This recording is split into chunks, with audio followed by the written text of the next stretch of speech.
আচ্ছা, আজকের শুনানি আশা করি অনেকেই দেখেছেন। আমাদের মামলাই শুরুতে ছিল, মানে মামলাটা অন্যরা করেছিল, তাতে আমরা পার্টি হয়েছি আর কি।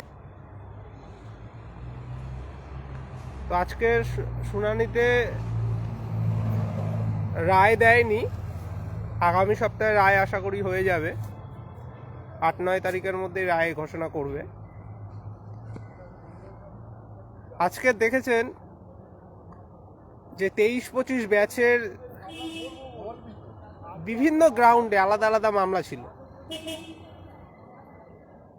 প্রথমত বিএড দিয়ে যারা পাশ করেছিল তাদের নিয়ে আমরা বরাবর বলেছি, পর্ষদেও দাবি জানিয়েছি, আইনত বারবার বলেছি যে এখানে পর্ষদের কি স্ট্যান্ড আছে সেটা আমরা দেখব। পর্ষদ যদি নিয়োগের আগে ভেরিফিকেশনের সময় তাদের হুট করে বাদ দেয়, তাহলে তারা সংঘবদ্ধ হতে বা লড়াই করতে সেই মতো পারতো না। সেজন্য আমরা সেই 2024 সালে প্রথম আমরা মামলা করি যে বিএড থেকে শুরু করে যতগুলো ডিগ্রি আছে যারা প্রাথমিকে অবৈধ তাদের বাদ দেওয়ার জন্য সেই মামলা করে রেখে দিয়েছিলাম। সেই সবার প্রথম আমরাই মামলা করি, সেই মামলা আমরা মুভ করিনি। কারণ আগ বাড়িয়ে যদি কিছু করতে যাই না, ধরুন আমরা আগ বাড়িয়ে মামলা তুললাম, সেখানে একটা নেগেটিভ রায় হলো, বা সেটা চ্যালেঞ্জ করে পরে কোথাও গিয়ে একটা তারা পজিটিভ রায় পেয়ে গেল, তাহলে আমাদের ক্ষতি। এবং কারণ বোর্ডকে কোর্টের রায় মানতে হবে। তাই আমরা অপেক্ষা করছিলাম যে বোর্ড আগে আমাদের দাবিটা মেনে কাজ করুক। বোর্ড যেহেতু আমাদের বলেছিল যে তারা কনসিডার করতে পারে আমাদের দাবিগুলো আলোচনা করে, সেজন্য আমরা অপেক্ষা করছি। আমরা কিন্তু সেই 2024 সালে যখন প্রথম মামলা করি এদের বাদ দেওয়ার জন্য, সেই মামলা মুভ করিনি। পরবর্তীকালে অন্যরা মামলা মুভ করে, শিল্পীর যে মামলাটা রয়েছে সেটা মুভ করা হয়, সেখানে তারপরে আমরাও একসাথে বাধ্য হয়ে তাদের সাথে মুভ করতে হয়। আমাদের মামলাও মুভ করে প্রথম দিন শুনানি হয়ে একটা ইন্ট্রিম অর্ডার হয়েছিল, তারপরে সেখানে বিএডরা ঢুকে যায় এবং বিএডরা আস্তে আস্তে সংঘবদ্ধ হতে শুরু করে। তারপর থেকে বিএডরাও সেই জন্য ফাইট দিতে পারছে। সেই মামলায় দুটো ক্যান করে ঢুকে থাকে। তারপর থেকে আর ওই শিল্পীর মামলাটাও আর শিল্পী সেনের মামলাটাও আর তোলা হয়নি। সেই 2024 সালে লাস্ট শুনানি হয়ে তখন থেকে পড়ে রয়েছে। এবং আমাদের মামলাটাও তারপরে অনেকবার চেষ্টা করা হয়েছিল, সেটাও সম্ভব হয়নি বিভিন্ন কারণে। কারণ বিএডরা তো এক জায়গায় ক্যান করে ঢুকে গেছে, আর আমাদেরটায় বিএড আর এনআইএস যেহেতু ওদের মামলাটায় তখন বিচারপতি যুক্ত করেছিল, বাকিগুলো নিয়ে একদিন আমাদেরটা শুনেছিল, সেইটুকানি শুধু ছিল। তারপরে সেই মামলা আমরা কিন্তু আর নাড়াচাড়া করিনি, কারণ আমরা জানি যে পর্ষদ আমাদের দাবি মেনে যারা যারা বিএড দিয়ে বসেছিল সকলকে ঠিক সময় মতো বাদ দেবে। এবং সেটাই আপনারা দেখেছেন যে পর্ষদ কিন্তু কোর্টে জানিয়েছে যে আমরা এরা ফর্ম ফিল আপ করতে দিন। ফর্ম ফিল আপ করলে তো পর্ষদের লাভ, টাকা পায় পর্ষদ, ফিসটা পায়, কিন্তু ভেরিফিকেশনে এদের বাদ দেবে পর্ষদ। কোর্টে কিন্তু এই সাবমিশনটা দিয়েছে, এবং সেই অনুযায়ী যদি পর্ষদ কাজ না করে তাহলে তো আমাদের আরও মামলা আছে। আমরা ওর পরেও নানাভাবে মামলা করে পেন্ডিং রেখে দিয়েছি, সেই মামলাগুলো তখন মুভ করব যদি পর্ষদ না কাজ করে। কিন্তু আগে থেকে আগ বাড়িয়ে করতে যাব না। আগে থেকে আগ বাড়িয়ে করলাম, সেখানে ধরুন রায়ও পেলাম, আবার সেই রায়কে কেউ চ্যালেঞ্জ করে তারা একটা রায় পেয়ে গেল। মানে এই পজিটিভ নেগেটিভ খেলায় আগে থেকে যেতে চাচ্ছি না। যেখানে পর্ষদ এমনি থেকেই কাজ করছে, পর্ষদ নিজে থেকে জানাচ্ছে যে আমরা সবাইকে বাদ দিয়ে দেবো, সেখানে আমাকে আগ বাড়িয়ে তো কিছু করার দরকার নেই। এনআইএস নিয়ে দেখুন, এনআইএস নিয়ে পর্ষদ যেভাবে আমাদের দাবি মেনে যুক্তি মেনে ভেরিফিকেশনের পদ্ধতিটা শুরু করেছে, এটা কিন্তু আগে করেনি। এইবার আগের বারের নিয়োগে করলো প্রথম। তো সেই দাবি মেনে পর্ষদ যেভাবে ভেরিফিকেশন করেছে তাতে কিন্তু 90%-এর উপরে বাদ চলে যাবে, কারণ সবাই মিথ্যা তথ্য দিয়ে এনআইএসটা করেছিল, এনআইএসের ডিএলএডটা। আজকের যারা এসেছিল মামলায় যে 23 স্টেট পাস, 23-25 ব্যাচ, এরকম অনেকেও মামলা করেছিল, সেই মামলায় পার্টি হয়েছিল। কারণ এই মামলাটা একটু আলাদা ছিল, এই মামলাটা আলাদা বলে আমরা এই মামলায় পার্টি হয়েছিলাম। আরও যে মামলাটা ছিল যে বিএড দিয়ে পাস, টেট পাস, এবং তারাও ডিএলএড করছে পরে। তাদের যে মামলাটা 23-25 ব্যাচের যে মামলাটা, সেই মামলাও ছিল। সেই মামলায় তো পর্ষদের যা বক্তব্য আপনারা আগের দিন শুনেছেন, তার বাইরে কি কিছু বলার আর ছিল এক্সট্রা? সেই পর্ষদ যা যা সাবমিশন দিয়েছে, আমরাও মানে দাঁড়ালে আমাদের যত বড়ই উকিল দিয়ে এই একই জিনিস বলতো, বারবার রিপিট করছে, তাই না? তো যেখানে পর্ষদই সব দাবিটা তুলে ধরছে যুক্তিমতো, পর্ষদই সব দাবিটা তুলে ধরছে, সেখানে আলাদাভাবে আর দাবি রাখার জায়গা নেই। আপনারা যারা শুনানি দেখেননি, আবারও বলবো একটু শুনানিগুলো দেখুন। এখন তো ইউটিউবে অ্যাভেলেবেল, সেখানে দেখা যাচ্ছে, একটু দেখুন, তাহলেই আপনারা একটু মানসিক দিক থেকে স্বস্তি পাবেন। এরপরে কোর্ট যা রায় দেওয়ার দেবে। আমরা আমাদের যে বক্তব্য পুরোটাই রেখেছি, পর্ষদ রেখেছে, পর্ষদ আমাদের দাবিগুলো কনসিডার করেছে। তো সেখানে নতুনভাবে দাবি রাখার কিন্তু আর জায়গা নেই। আগামী যে 23-25 ব্যাচের যে 23 স্টেটের মামলাটা ছিল, সেটা একটু আলাদা ধরনের ছিল, সেজন্য আমরা সেখানে পার্টি হয়েছিলাম।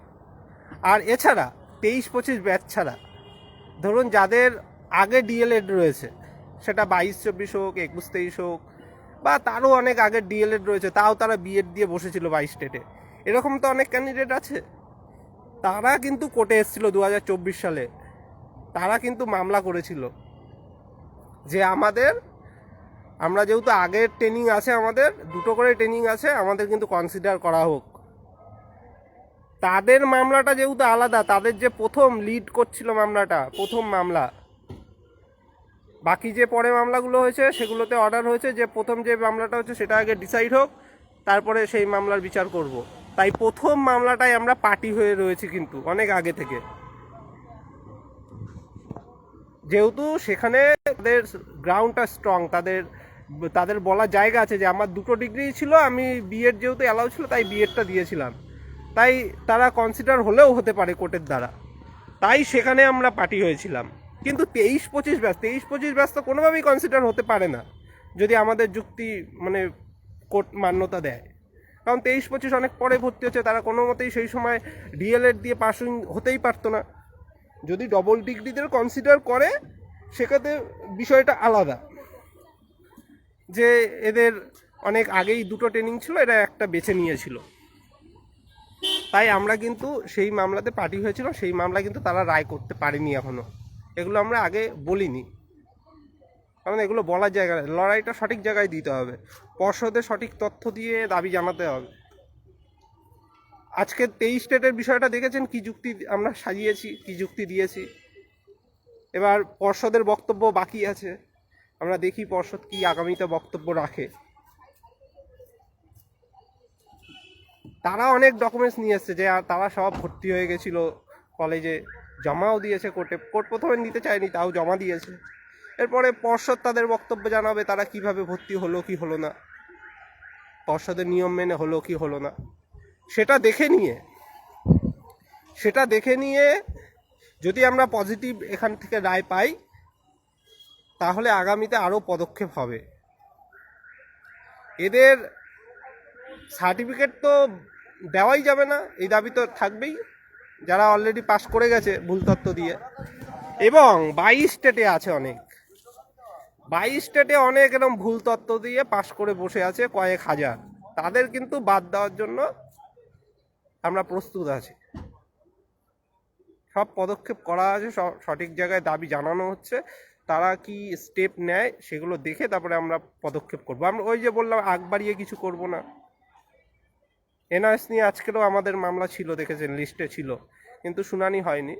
কিন্তু এনআরএস মামলাটা যেদিনই উঠবে আমরা হয়তো শুনানি নাও করাতে পারি, কারণ আগ বাড়িয়ে করাবো না। দেখা গেলো আগ বাড়িয়ে করতে গেলাম, সেখানে অন্যরাই কোনোভাবে একটা রায় পেয়ে গেলো, কারণ বিচারপতি কি রায় দেবে সেটা তো কেউ আগে থেকে বলতে পারে না। বা আমরা জিতলাম, তারা আবার হুট করে ডিভিশনে গিয়ে অন্য একটা রায় পেয়ে গেলো, বা সুপ্রিম কোর্টে গিয়ে অন্য রায় পেয়ে গেল। তো আগ বাড়িয়ে কিছু করব না, আলোচনা করে বোর্ড কি স্টেপ নিচ্ছে, আমাদের কি কি বিষয় রয়েছে সেগুলো দেখে কিন্তু আমরা পদক্ষেপ নেব। হাঁটতে হাঁটতে বলছি,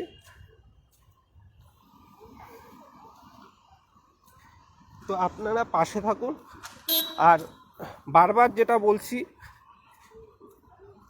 যে আমরা কিন্তু লড়াই দেওয়ার জন্য সেইভাবে কিন্তু প্রস্তুত থাকতে পারছি না। ফান্ডের জন্য চলে যাচ্ছে মামলাগুলো, এই থেকে থেকে যেগুলো করছি সেটা চলে যাচ্ছে, কিন্তু এরা কিন্তু বসে থাকবে না। যাদের আমরা এই যে বাদ দিচ্ছি 23-25 বাদ দেওয়ার চেষ্টা করছি আর কি, এখনও তো দিতে পারিনি, রায় হোক, সেখানে কি রায় হয় দেখি, আমরা হারি নাকি তারা হারে, বা এনআরএস থেকে শুরু করে বা অন্যান্য ভুল তথ্য দিয়ে যারা পাশ করে রয়েছে, বা ডবল ডিগ্রি, তারপরে বিভিন্ন মামলা তো রয়েছে, প্রত্যেকটা প্রশ্নভুল মামলা, যেগুলো প্রশ্নভুলে 22টাতে কিছু বেরায়নি, কিন্তু 14-17টা এক নাম্বার বেরিয়েছে। তারপরে 14টেরটা মূল সমস্যা সুপ্রিম কোর্টে, তাও আমরা লড়াই দিয়ে আটকে রেখেছি। সুপ্রিম কোর্টে একটা শুনানি মানে হাইকোর্টে 2-3টা মামলা চালিয়ে দেওয়া।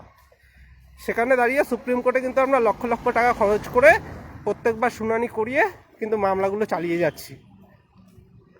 এবার এদের যাদের বাদ দিচ্ছি তারা কিন্তু হুট করে ডিভিশন, হুট করে সুপ্রিম কোর্টে ছুটবে, কারণ চাকরিটা সবাই চায়। তখন কিন্তু আমরা দিনের দিন ফান্ড পাবো না।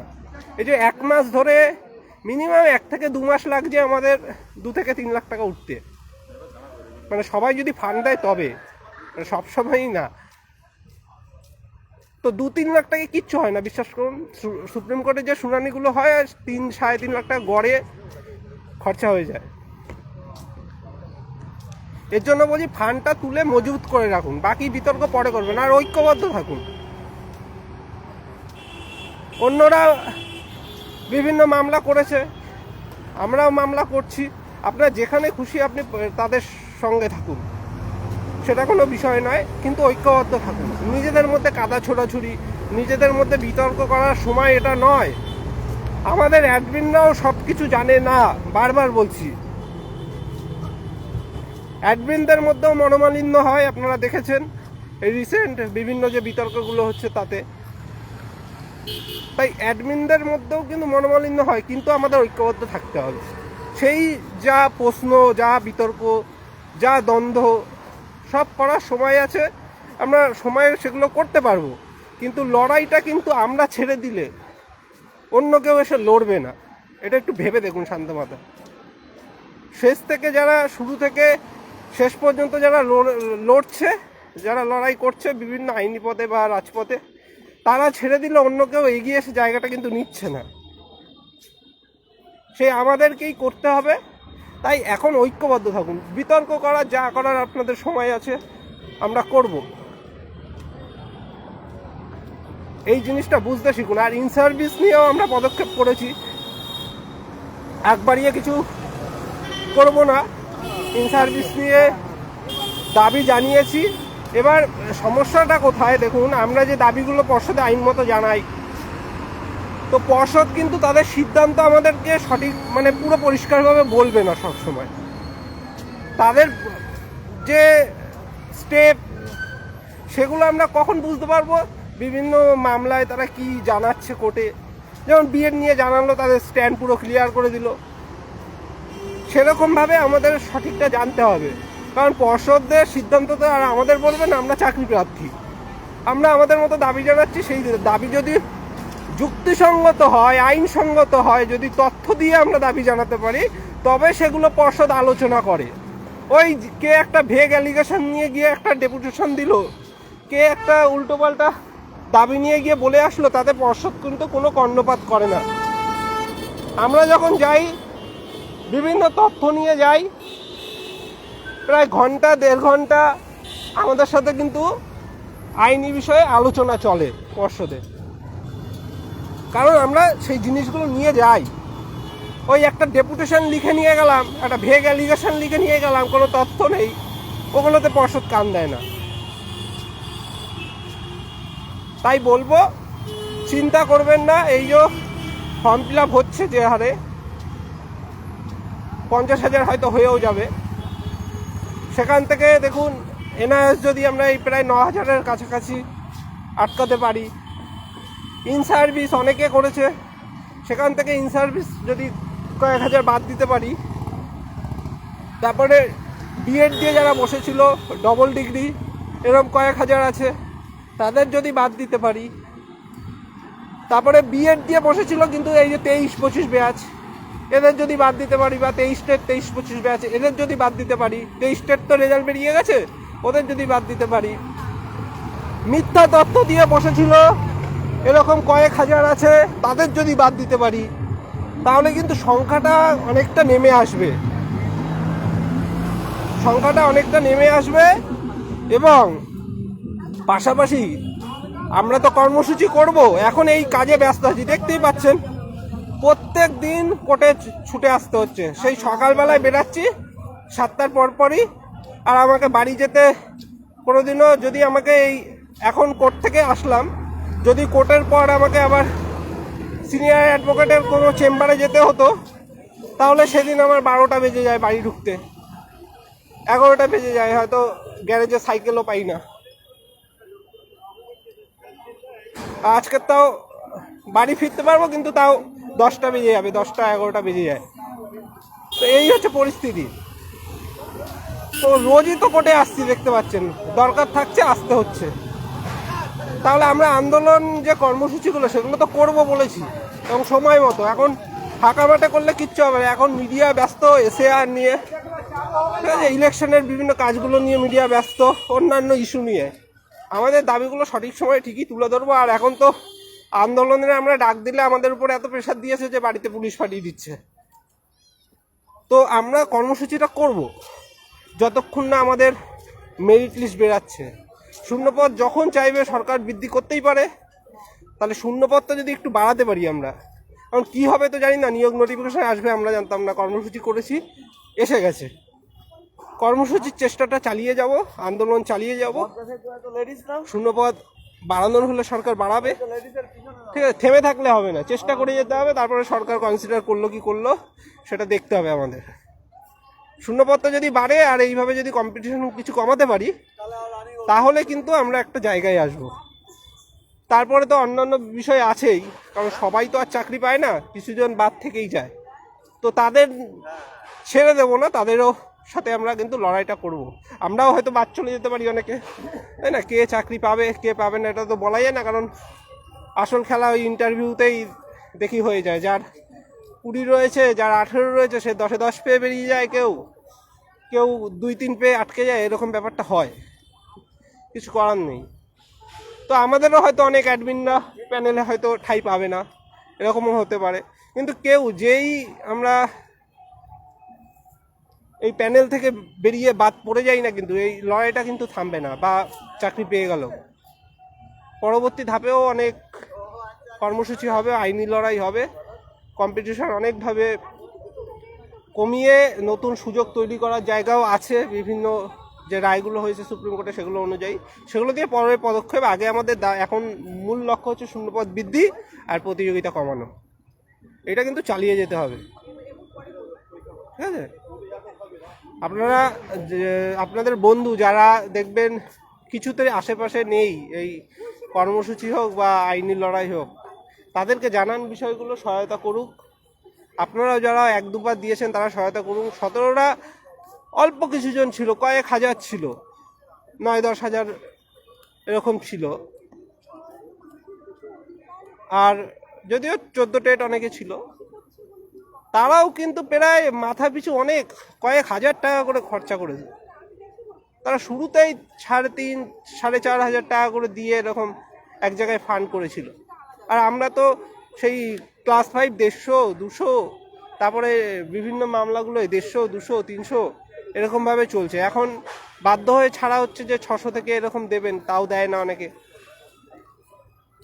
তো একটা গ্রুপে ওরকম 200-300 টাকা করে উঠলে 2 লাখ 3 লাখ টাকা হয়, এবং সেই গ্রুপটা পূর্ণ হতেও 3-4 মাস লেগে যাচ্ছে, 2-3 মাস 4 মাস লেগে যাচ্ছে। তো এইভাবে লড়াই দেওয়া যাবে না। বাধ্য হয়ে রোজ এইভাবে লাইভ করে বলতে হচ্ছে, নাহলে তো বলি না এমনি এমনি। আবার সোমবার আসতে হবে, মানে ডেলি প্যাসেঞ্জারির মতো হয়ে গেছি। আর যারা বিভিন্ন কারণে ফোন মেসেজ করছেন, ফোনটা দয়া করে অ্যাভয়েড করুন, ফোন করবেন না, কারণ কল সেন্টারেও এত ফোন আসে না। রোজ 150-200-র উপরে গড়ে ফোন চলে আসছে। তারপরে হোয়াটসঅ্যাপে সব তো নাম্বার সেভ নেই, সবই আননোন নাম্বার। হোয়াটসঅ্যাপে এক গাদা মেসেজ চলে এসছে, কাউকে কোনোটার রিপ্লাই হয়তো দিচ্ছি, কোনোটার রিপ্লাই দেওয়া হচ্ছে না, আবার তার নাম্বার হারিয়ে যাচ্ছে, পরে দেবো বলে রেখেছি যে কিছু দেখে হয়তো তাকে রিপ্লাইটা দেবো, তার নাম্বার খুঁজে পাচ্ছি না, এরকম হচ্ছে। কারণ ওই মানে হোয়াটসঅ্যাপে 150-200 মেসেজ, ফোন 150-200 করে, আবার কেউ টেলিগ্রামে করছে, কেউ ফেসবুকের মেসেঞ্জারে করে দিচ্ছে, এইভাবে চারিদিক থেকে মেসেজ আসছে। পারলে একটু অ্যাভয়েড করুন। হোয়াটসঅ্যাপে টাইপ করে লিখবেন, আবার অনেকে ভয়েস দিয়ে রাখে, তাদের সময়ের অনেক দাম, আমাদের সময় নেই। হোয়াটসঅ্যাপে করবেন, টাইপ করে রাখবেন, আমার সময় মতো অ্যান্সার দিয়ে দেবো। সারাক্ষণই তো এই ছোটাছুটি করছি, তার মধ্যে ফোনে থাকে না চার্জ ঠিকভাবে। সেই সকাল 7টায় বেরাচ্ছি, আবার বাড়ি ঢুকছি 11টায়। সোমবার আবার আসতে হবে, সোমবার আমাদের মামলা আছে, সেখানে পর্ষদ বক্তব্য জানাবে। পর্ষদের বক্তব্য অনুযায়ী যদি আমরা জিততে পারি, তাহলে কিন্তু আগামীতে আরও পদক্ষেপ করব, এবং সেখানেও কয়েক হাজার কিন্তু তাদের অযোগ্য বলে প্রমাণিত করার চেষ্টা করব। এইটুখানি বললাম। আর যারা মামলা বোঝেন না, যে প্রতিটা মামলায়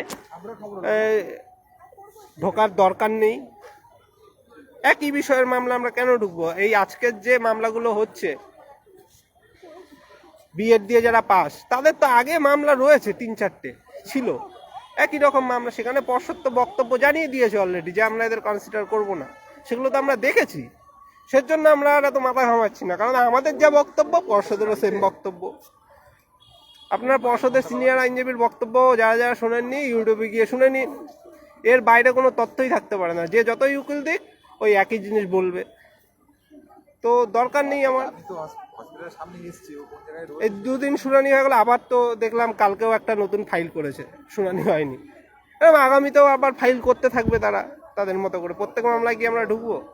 ঢোকার দরকার নেই, কারণ পর্ষদ তার স্ট্যান্ড জানিয়ে দিয়েছে পরিষ্কারভাবে, আগের বছরেই জানিয়ে দিয়েছিল 24 সালের মামলাগুলোতে। সেগুলো আমরা জানি, তাই আমরা এটা নিয়ে মাথা ঘামাচ্ছি না। কিন্তু আমরা মাথা ঘামালাম কোনটায়? 23 স্টেটদের নিয়ে, কারণ 23 স্টেট নিয়ে কোনো মামলা ছিল না, এরা নতুন, এদের গ্রাউন্ড আলাদা, তাই 23 স্টেটে আমরা পার্টি হয়েছিলাম। এগুলো বুঝতে হবে, অনেকে বোঝে না বিষয়গুলো, তাই বিতর্ক করে। তো লড়াইটা এইভাবে দিতে হবে। আর যারা পড়াশোনা করছেন করুন, সবাইকে বেস্ট অফ লাক। ঠিক আছে, আজকে এইটুখানি রইল, ধন্যবাদ।